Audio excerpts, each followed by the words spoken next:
Topic हम start करने जा रहे हैं। अभी तक हमने 3 टॉपिक कंप्लीट कर लिए हैं। फोर्थ है methods of research, biography, history of ideas and techniques. So let's begin. जहाँ पर इंग्लिश बोली जाती है, इंग्लिश स्पीकिंग कंट्रीज़ में जो लिटरेरी रिसर्च है वो किससे संबंधित होती है? बायोग्राफी से या टेक्स्ट के एडिटिंग से, है ना। तो एक स्कॉलर और एक क्रिटिक के बीच यहाँ पर हमको भिन्नता समझ में आती है। कैसे समझ में आती है कि मतलब जो रिसर्चर होता है ब्रिटिश या अमेरिकन यूनिवर्सिटीज़ में, उसको पता होता है कि वो क्या करने जा रहा है, क्यों करने जा रहा है और वह कैसे करेगा इन सब चीज़ों को। वो अपनी मेथडोलॉजी बताता है, वो भी कैटेगरी वाइज, है ना। और वो अपने क्रिटिकल स्टैंड से बहुत कम ही है कि डेविएट हो जाए। और जब वो अपनी चीज़ें, अपनी फैक्ट बता रहा होता है तो वो एक क्रिटिकल अप्रोच लेके चलता है और अपने एनालिसिस की मेथड। तो इससे हमें समझ में आता है कि वो कितना अपने टॉपिक को लेकर क्लियर है। और शायद इसीलिए यहाँ पर ये बात की गई है कि स्कॉलर और क्रिटिक में क्या अंतर है। हम देखें कि इंडिया में क्या है कि यहाँ पर थोड़ी सी चीज़ें अलग हैं। यहाँ पर लोगों को बायोग्राफी और एडिटिंग मेथड ऑफ रिसर्च नहीं लगते हैं। मतलब उनको ये बायोग्राफी और टेक्स्ट एडिटिंग जो है ना, वो ये मेथड ऑफ रिसर्च हो सकती है, ये उनको पता ही नहीं है। उन्हें केवल क्रिटिकल इंटरप्रिटेशन वो कर दें किसी ऑथर के वर्क्स की, तो वो ज़्यादातर करते हैं। 2 या 3 अप्रोचेस को मिला देते हैं। वो अच्छे तरीके से ब्लेंड भी नहीं होती है, मतलब वो साफ साफ दिखाई देता है कि इन्होंने मिक्सचर किया हुआ है। या आप मिक्सअप कर रहे हो तो ऐसे करो कि वो होमोजीनियस फॉर्म में हो, हेट्रोजीनियस ना हो, क्योंकि फिर वो ब्लर दिखेगी, वैग दिखेगी, है ना, सही नहीं दिखेगी, अच्छी नहीं दिखेगी। In the pages that follow 3 main methods of literary research are described in brief.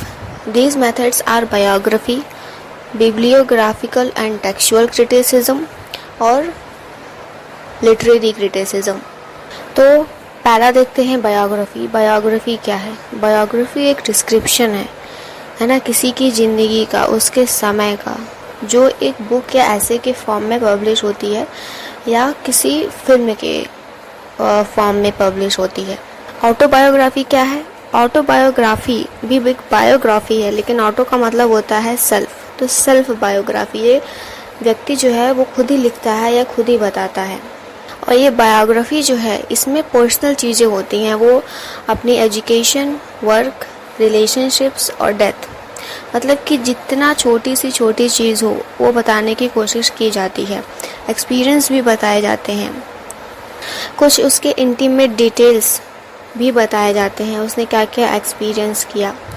एक वर्क जो है वो बायोग्राफिकल है यदि उसने एक मनुष्य की ज़िंदगी के सारे पहलुओं को कवर किया है। ज़्यादातर ये नॉन फिक्शन होते हैं, इसमें कोई काल्पनिक चीज़ें नहीं होती हैं, लेकिन फिक्शन जो है, मतलब काल्पनिक चीज़ें भी एक फॉर्म हो सकती हैं व्यक्ति के जीवन के बारे में बताने का, है ना।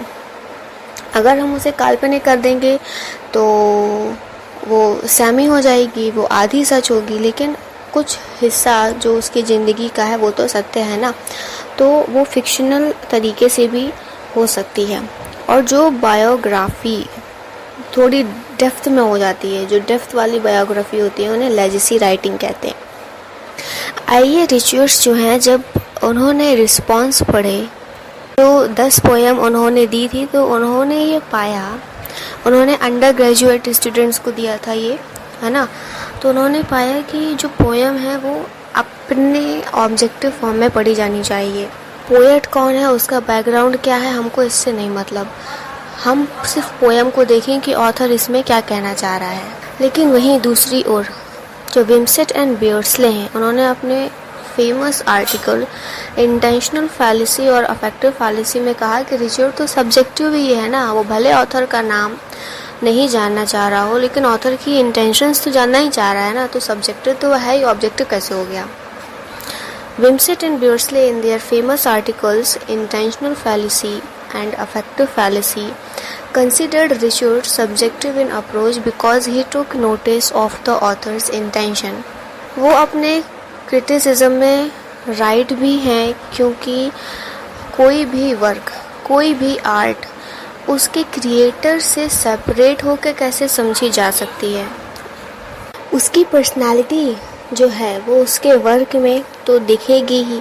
जब हम किसी भी वर्क को पढ़ लेते हैं तो हम ये ज़रूर जानना चाहते हैं कि ये वर्क किसने लिखा है ना। वह किस प्रकार का आदमी था, किस परिस्थिति के अंतर्गत उसने ये चीज़ें लिखी हैं, क्या इसमें जो सारी घटनाएं बताई गई हैं, जो सारे अनुभव बताए गए हैं, क्या वो व्यक्तिगत हैं, यहाँ पर जो कैरेक्टर्स हैं या जगह हैं वो रियल हैं या ऐसी ही काल्पनिक है। जो फॉर्मलिस्टिक क्रिटिक है वो इन सब चीज़ों से ज़्यादा मतलब नहीं रखता है, लेकिन हमको तो जानना है और इसी के लिए बायोग्राफर होता है ना। बायोग्राफर ही हमको बताता है कि लेखक की ज़िंदगी क्या थी और उसका जो ये काम है वो उसके जीवन के इम्पोर्टेंट इवेंट से कैसे आया, ये कैसे रिलेटेड है। बायोग्राफी जो है वो बहुत ही इम्पॉर्टेंट है ना, कि वो इसीलिए क्योंकि अगर हमें राइटर का आता पता ही नहीं होगा तो अब ज़रूरी तो नहीं है कि हमें क्रिटिक ही हर समय हमको क्रिटिसिज्म ही करना है। कभी कभी हमको प्रेज़ भी तो करना होगा ना ऑथर को। कभी कभी हमें किसी का वर्क अच्छा लगता है तो हम जानना चाहते हैं, सभी की क्यूरियोसिटी होती है भाई कि इसके पीछे कौन है। तो जो पहले के ज़माने में ऑथर का कोई मतलब नहीं होता था ना, ऑथर की ज़िंदगी इतनी इम्पॉर्टेंट थी ही नहीं, केवल काम चाहिए। जैसे अभी बियोल्फ है, उसके ऑथर का कुछ पता ही नहीं है। पता होता तो कितना अच्छा होता कि वो पहली पोएम मानी जाती है, तो उसके राइटर का भी नाम पता होता तो और अच्छा होता है ना। लेकिन एक बात ये भी है कि हमको एक और राइटर का नाम फिर याद करना पड़ता, तो नहीं है तो अच्छा ही है कि अब राइटर का नाम नहीं याद करना, नहीं तो वो भी एग्ज़ाम में आ जाता। जो एंशिएंट लोग थे, एंशिएंट राइटर्स जो थे, उनको कोई मतलब नहीं था और इसीलिए जो लेखक की ज़िंदगी होती थी वो एक मिस्टीरियस लाइफ बनकर रह जाती थी, मिस्ट्री हो जाती थी। और चाहे वो कितने ही अच्छे स्टोरीज़, कितनी अच्छी पोएम, नॉवेल, ड्रामाज लिख दें, उनके बारे में कोई जान नहीं पाता था। The most common myth about the great ancient poets is their illiteracy, humble birth and blindness. Homer is reputed to be blind, Valmiki a bird hunter, Kalidas an idiot, Shakespeare a poacher. This fictionalizing of facts and covering them with a romantic aura created problems for scholars and critics. It became increasingly difficult to determine their time and date, list the works they really composed, and determine their chronology. In spite of continued researches, the dates of many important writers are debatable and their life history inauthentic. जो 17th century में biographies का दौर शुरू हुआ, किसके साथ? Doctor Samuel Johnson के साथ। इन्होंने डिक्शनरी लिखी थी 1755 में जो आई थी, तो इन्होंने एक वर्क लिखा था the leaves of the poets. इसमें 52 पोएट्स की बायोग्राफी दी है इन्होंने। सर जॉन हॉकिंस जो जॉनसन की कंपनी में थे, उन्होंने एक वर्क लिखा लाइफ, 1787 में ये पब्लिश हुआ था। लेकिन जो रियल राइटिंग है बायोग्राफी की वो बॉसवेल के जॉनसन से स्टार्ट हुई, जो आज भी बहुत ही इंटरेस्ट से पढ़ी जाती है। और आज भी हम जानते हैं कि जो जॉनसन है वो बॉसवेल्स जॉनसन है। Since Boswell's Johnson biography has developed on different lines. अब हमारे पास कैटेगरीज हैं कुछ बायोग्राफीज़ की। जैसे पहले बायोक्रिटिकल बायोग्राफीज़ हैं, उनमें आती हैं A.N. जेफरीज की, W.B. ईट्स है ना, सब title man and the poet. फिर डोनाल्ड शफर्स की, Eugene O'Neill son and artist, Mackenzie's की चार्ल्स डिकेंस एंड हेड्स की जॉर्ज एलियट। सेकंड कैटेगरी में जो बायोग्राफीज़ हैं वो फोकस करती हैं on the milieu of the author, जिसमें है एडमंड मलोन्स की life of Dryden, David Masson's की लाइफ ऑफ मिल्टन। और थर्ड कैटेगरी में वो बायोग्राफीज़ हैं जो नरेट करती हैं राइटर की लाइफ स्टोरी फ्रॉम एथिकल और मोरल पॉइंट ऑफ व्यू, जिसमें है एडवर्ड डॉर्डन्स की शेक्सपियर एंड शैली, है ना। फोर्थ कैटेगरी में जो बायोग्राफीज़ हैं वो हैं ऑफ साइकोलॉजिकल, है ना, साइकोलॉजिकल टाइप की हैं, जिसमें जो बायोग्राफर होता है वो is more concerned with the exploration and presentation of the writer's inner working of mind, जिसमें है लिटन स्ट्रैची की एमिनेंट विक्टोरियंस। तो लोगों के दिमाग में जानने के लिए उत्साहित रहते हैं, उत्सुक रहते हैं, ये जानना चाहते हैं कि वो व्यक्ति अंदर से कैसा है ना। तो इसमें हर्बर्ट रीड्स की वर्ड्सवर्थ एंड रिकार्डो क्विंटेनास के स्विफ्ट जो है, तो ये है are more concerned with the growth of the mind of these authors than with the presentation of the main events in their life. ये चीज़ जो है ये हमको ऑथर के समय और लोगों के बारे में ज़्यादा अच्छे से बताती है, क्योंकि जो ऑथर है वो अपने समय का एक प्रोडक्ट है, और उसको अगर हम उसी के लोगों के बीच रखेंगे तो उसको हम ज़्यादा अच्छे से समझ पाएंगे, ज़्यादा अच्छे से उसका मूल्यांकन कर पाएंगे।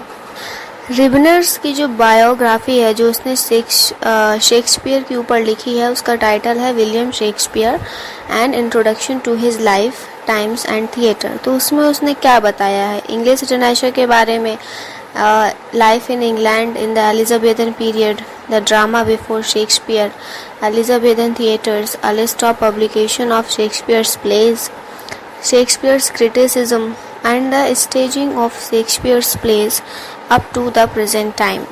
ये ऐसे पैसेजों की व्याख्या करता है जो थोड़े अस्पष्ट हैं या अप्रसिद्ध हैं। जो ज़्यादातर ऑथर होते हैं वो अपने पर्सनल एक्सपीरियंस का यूज़ करते हैं अपने वर्क में। कभी वो किसी पार्टी में कोई बात हो गई हो उसके बारे में चर्चा करेंगे, या किसी उनके दोस्त ने कोई मजाक किया हो, या कोई प्राइवेट एक्सपीरियंस हो, इन सब चीज़ों को वो डिस्कस करते हैं। एक गुड बायोग्राफी जो होती है वो एक घटना को बताती है या जोक या एक्सपीरियंस को, जिसका थोड़ा बहुत अल्यूजन वर्क में हो, है ना, मतलब कि वर्क में ये सारी चीज़ें रहती हैं। W.B. ईट्स की बायोग्राफी जो जे होन्स ने लिखी, उसमें कुछ ऑब्सक्योर पैसेजेस जो हैं उसके प्लेज और पोएम्स के, तो उनको एक्सप्लेन किया गया है। डोनाल्ड शफर्स की बायोग्राफी जो यूजीन ओनील पर उन्होंने लिखी है, तो उससे हमको ये मालूम चलता है कि यूजीन ओनील को स्टार्टलिंग और unusual titles for his plays, मतलब कि वो अनयूजुअल टाइटल्स दे देते थे और उनको स्टार्टलिंग के बहुत बड़े फॉन्ड थे, बहुत बड़े शौकीन थे। तो जिससे हमको ये मालूम चलता है कि मॉर्निंग बिकम्स इलेक्ट्रा ये एक अनयूजुअल टाइटल है। और डोनाल्ड शफर ने बताया कि कैसे यूजीन ओनील ने इसको इन्वेंट किया था और जानबूझकर इसको ऐसे कंफ्यूजन में रखा कि it befits Electra to mourn and mourning befit Electra, है ना। कभी कभी ऑथर के बारे में कुछ मिथ्स भी होते हैं और ये जानबूझ के क्रिएट किए जाते हैं कि जो भी हैं कि राइटर किसी का फेवरेट हो तो कुछ ज़रूर मिथ क्रिएट कर दिए जाते हैं। तो जॉर्ज बर्नार्ड शॉ जो हैं उनके बारे में ऐसी बहुत सी बातें हैं कि छोटी छोटी कहानियां हैं, लेकिन हमको पता है कि वो केवल इन्वेंशंस थी, लोग ऐसी बड़ा चढ़ा के बातें बता देते हैं।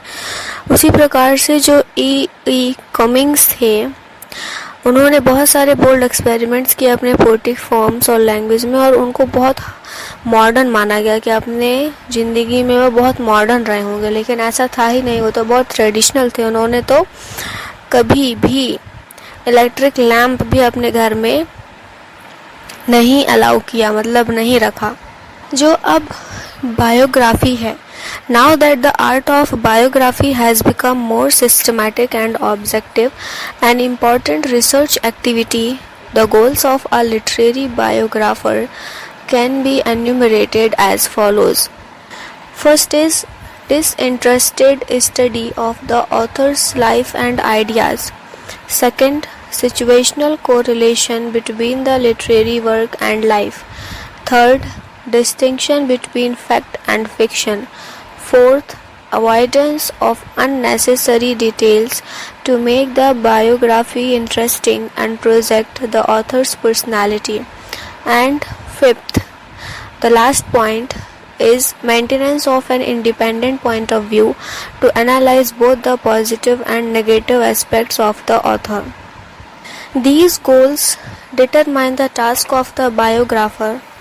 He, like a historian, collects materials from different sources: the author's autobiography, his autobiographical statements and reminiscences of his friends and other acquaintances, and articles in magazines and personal interviews. जब उसके पास बहुत सारा मटेरियल इकट्ठा हो जाता है बहुत ज़्यादा मात्रा में, तो उसको जहाँ तक हो सके क्रोनोलॉजिकल ऑर्डर में अरेंज करता है ताकि वो उसके जीवन की सारी घटनाओं को अच्छे से समझ सके और उसके लिटरेरी वर्क्स को अच्छे से समझ सके। और उसका नेक्स्ट टास्क ये होता है कि वो ऑथर के दोनों ही चीज़ें बताए, अच्छी भी बुरी भी, लाइट में भी रखे शेड में भी रखे। ऐसा नहीं है कि कोई जो सच है वो अच्छा नहीं है या सुनने में अच्छा नहीं लगेगा, बताने में अच्छा नहीं लगेगा तो उसको ना बताए। उसको किसी भी चीज़ को ट्विस्ट नहीं करना है, जो है उसको सब सही सही चीज़ें बतानी है।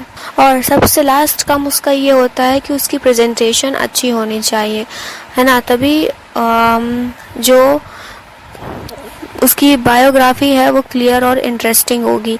उसको अननेसेसरी चीज़ें हटानी पड़ेंगी जो अनावश्यक है, और उसको ऑथर को एज अ मैन और आर्टिस्ट दोनों बताना पड़ेगा, तभी वो एक अच्छी बायोग्राफी लिख पाएगा।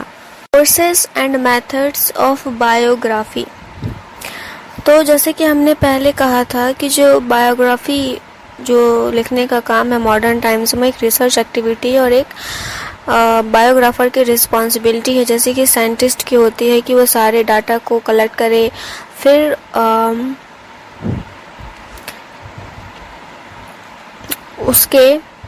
उसका जो डाटा है ऑथर के बारे में उसको अच्छी तरीके से इंटरप्रेट करे। The biographer can collect data from different sources which can be broadly divided into 4 categories. First is data contained in official records, second is information contained in semi-official reports, third is statements occurring in the statements or writings of the author's circle, fourth is material derived from the author's statement। देखो official records का मतलब क्या है। Official record का मतलब ये है कि वो रिकॉर्ड जो school college public record office और चर्च में होते हैं। जो क्रिश्चियन कंट्रीज़ थी, क्रिश्चियन कंट्रीज़ में जो जब बच्चा पैदा होता था तो उसका सारा जो जन्म स्थान, माता पिता का नाम, जन्म का समय, जो भी चीज़ें हों जन्म के समय की, तो क्लर्जी मैन जो होता था वो एक रजिस्टर होता था उसके पास चर्च में, तो उसका नाम उसके पिता मतलब माता पिता का नाम लिखता था। तो इस तरीके से ये चीज़ें वहाँ पर रिकॉर्ड हो गई। और जब वो शादी करता था तो भी उसकी पत्नी का नाम, है ना, उसका नाम वो भी रिकॉर्ड होता था। तो ये सारी चीज़ें जो हैं वो चर्च में भी होती हैं। तो जो राइटर एक स्यूडोनिम के अंदर लिख रहे हैं, मतलब कि उन्होंने अपना ही दूसरा नाम कोई अगर रख लिया है राइटिंग करियर अपनाने के बाद, तो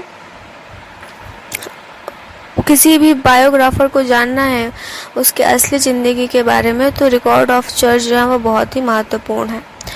जब से ऑक्सफोर्ड और कैम्ब्रिज यूनिवर्सिटी बन गई तो जो इनके रिकॉर्ड हैं, है ना, जो कॉलेजेस में जो बच्चों के रिकॉर्ड है वो ज़्यादा इम्पॉर्टेंट हो गए, प्रोमिनेंट हो गए। लेकिन आज भी स्कूल के जो रिकॉर्ड हैं वो बहुत ही इम्पॉर्टेंट माने जाते हैं, अभी भी बहुत ही इम्पॉर्टेंट माने जाते हैं। जैसे कि हमको ये स्कूल रिकॉर्ड से ही मालूम चलता है कि जो विलियम शेक्सपियर हैं वो द स्ट्रैटफोर्ड ग्रामर स्कूल से पढ़े हैं, जहाँ पर थॉमस जेनकिंस जो सेंट जॉन्स कॉलेज से ग्रेजुएट हैं, जो ऑक्सफोर्ड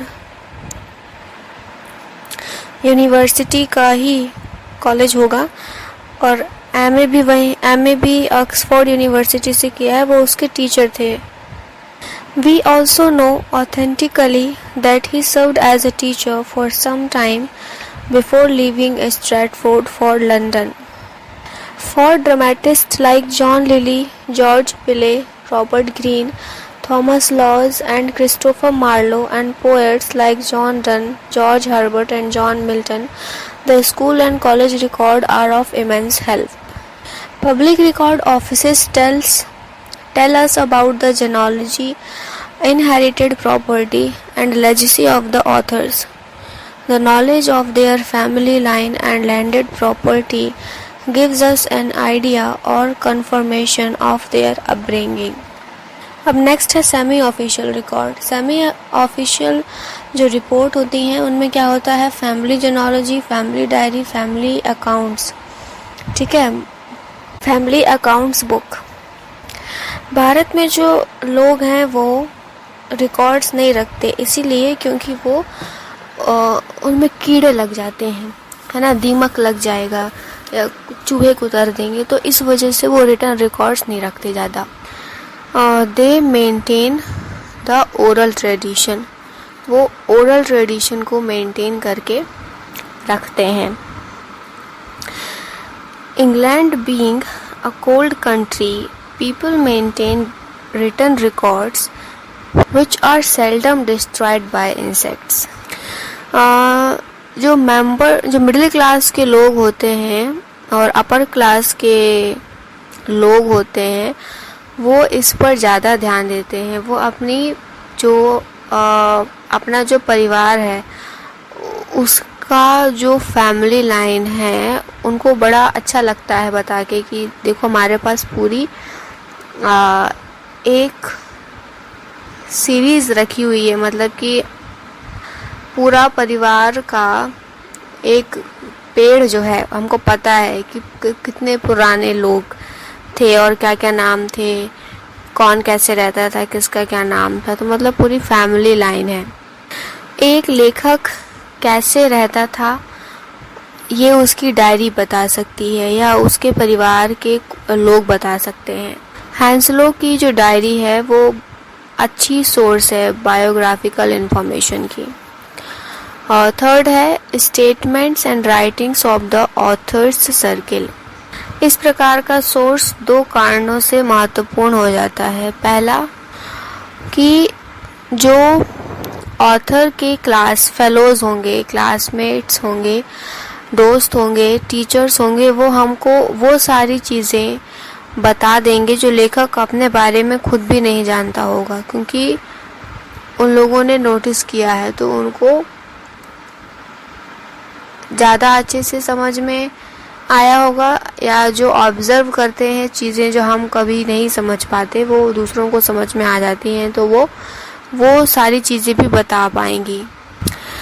अब हम अपने पूरे जीवन में दो प्रकार के कॉन्टेक्ट्स रखते हैं, फॉर्मल और इनफॉर्मल। फॉर्मल किससे रखते हैं? जो टीचर्स होते हैं, जो हमसे बड़े होते हैं या उनसे जिनसे हम कम मिलते हैं।